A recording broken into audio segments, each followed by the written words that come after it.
Community in America is broken.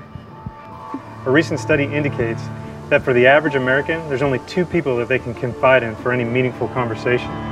And for the rest of us, we don't have anyone at all. Growing up in Michigan, cars were a big deal.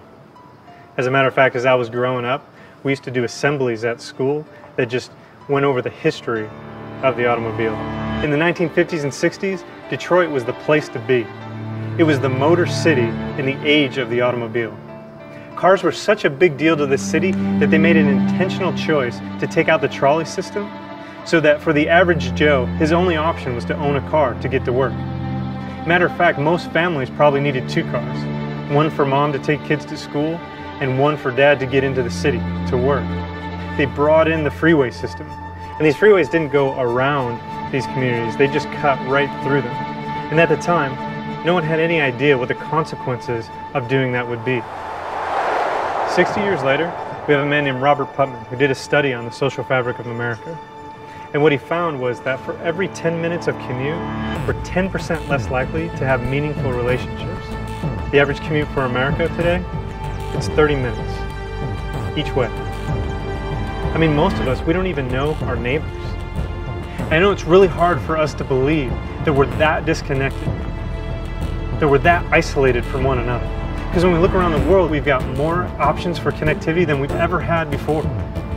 The average Facebook user has 314 friends and is connected to 80 community pages.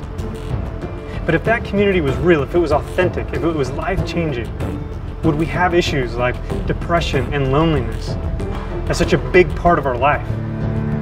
They say by the year 2020, the second most common health issue around the world will be depression. We weren't built for isolation. We weren't meant to live lives disconnected from one another. In fact, we were created in the image of a God who exists in community. We were created for community. Community for us is a declaration of the overwhelming love of God. That Jesus Christ has reconciled us to the Father and He's reconciled us to one another.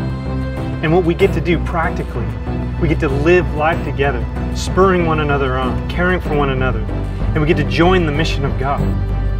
You see, real, authentic community, it's not about us, it's about God. The church should be the most compelling expression of community in our culture. It should stand in contrast to the counterfeit community that costs us nothing. But unfortunately, in most of our churches, we're more well known for awkward circles than we are for transformational community.